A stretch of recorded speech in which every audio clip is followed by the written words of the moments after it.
할렐루야, 반갑습니다. 10월 27일 화요일입니다. 우리 주님의 축복과 은총이 오늘도 여러분 모두에게 충만하게 임하는 역사가 있기를 예수 이름으로 축원합니다. 오늘 우리에게 주시는 말씀은 민수기 35장 34절입니다. 너희는 너희가 거주하는 땅, 곧 내가 거주하는 땅을 더럽히지 말라. 나 여호와는 이스라엘 자손 중에 있음이니라. 아멘. 다 같이 한번 따라서 해봅니다. 땅을 더럽히지 말라. 오늘 민수기 35장에서 우리에게 주신 말씀이 있습니다. 첫째로 가나안 땅에서 땅을 분배할 때 레위인들에게 줄 성읍들에 대해서 말씀하고 있습니다. 레위인들에게는 48개의 성읍이 주어졌습니다. 그리고 목축할 수 있도록 그 성읍 주변에 땅도 함께 주어졌습니다. 둘째로 뜻하지 않게 실수로 살인한 자를 보호할 수 있도록 도피성이 구별이 되었습니다. 도피성은 6개의 성읍으로 준비가 되었습니다. 요단강 동쪽에서 3개의 성읍과 요단강을 건너가서 서쪽에 3개의 성읍으로 구별이 되는 것입니다. 이 도피성은 부지 중에, 즉 잘못해서 실수함으로 사람을 죽인 사람들이 도망하여 생명을 보존할 수 있도록 한 그런 제도를 말하는 것입니다. 본래 모세의 율법에서는 보복의 원리에 의한 법이 있었습니다. 생명을 생명으로, 눈은 눈으로, 이는 이로, 손은 손으로, 발은 발로 갚을 지니라. 아멘.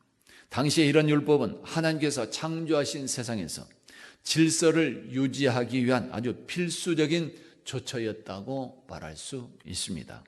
그러나 이러한 보복 행위는 때때로 무분별한 보복이나 또한 무조건적인 살인을 저지를 수 있는 큰 위험이 있었습니다. 그래서 하나님은 그러한 무조건적인 복수나 살인 행위를 막으시고 인간의 생명을 귀중하게 여길 수 있도록 도피성 제도를 만들어 시행하도록 하고 있는 것입니다. 더 나아가서 이러한 도피성 제도는 신약에서 예수님의 십자가를 예표한다고 말할 수 있습니다. 다시 말하면 우리 인류는 오직 예수 십자가 안에서만 구원받고 생명 얻는 기쁨을 누릴 수 있는 것입니다. 셋째로 도피성에 들어가서 생명을 보호받을 수 있는 사람들은 누구인지 말씀하고 있습니다.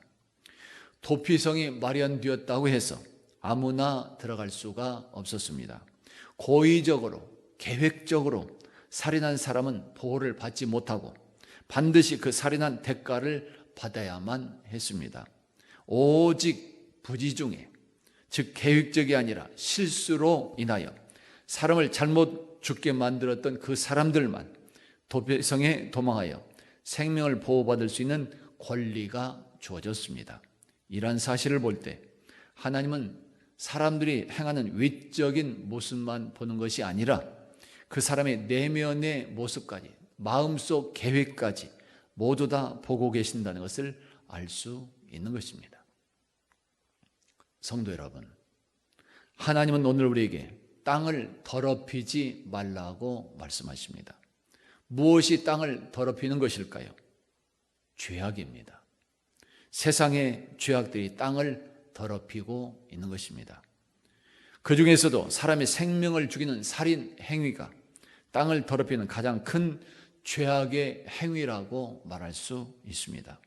특별히 하나님께서는 이러한 살인 행위로 땅을 더럽히지 않도록 하시는 또 다른 이유 하나를 이렇게 말씀하고 있습니다. 나 여호와는 이스라엘 자손 중에 있느니라. 아멘. 이스라엘 자손들 중에 함께 거하시고 계신 하나님, 임마누엘 하나님이십니다. 다시 말하면 가나안 땅은 하나님께서 이스라엘 백성들과 함께 거주하고 계시는 거룩한 성전과도 같다고 하는 말씀이 되는 것입니다. 그래서 백성들이 살고 있는 그 땅, 즉 그들이 거주하는 삶의 현장은 사람의 생명을 죽이지 않는, 피를 흘리지 않는 거룩한 곳이 되어야만 했던 것입니다. 오늘 우리들에게도 바로 이렇게 하나님께서 우리와 함께 거주하고 계신다고 하는 임마누엘의 이런 믿음과 의식과 자세가 있어야 하는 것입니다. 오늘 우리들이 이러한 믿음으로 행하게 될 때 우리들이 거주하게 있는 그런 삶의 현장도 죄악으로 더러워진 그런 곳이 아니라 하나님께서 임재하고 계시는 거룩한 성전과 같은 곳이 될 수 있는 것이며, 나아가서는 예수 향기를 바라고 하나님의 형상을 회복하여 영광을 돌리게 되는 것입니다. 하나님께서 함께 거하시고 계신다고 하는 땅, 즉 임마누엘의 하나님, 오늘 우리 성도들 모두에게 이런 믿음과 이런 의식과 이런 자세가 갖추어짐으로 해서 각자 삶의 현장이 거룩하게 구별이 되고 온 세상에서 하나님께 영광 돌리는 역사가 넘쳐날 수 있기를 예수 이름으로 축원합니다. 다 같이 한번 따라서 봅니다. 땅을 더럽히지 말라 기도합니다. 아버지 하나님, 오늘도 각자 삶의 현장이 하나님께서 임재하신 거룩한 성전과 같다는 것을 알게 하여 주시옵소서. 예수 그리스도의 이름으로 축복하며 기도하옵나이다.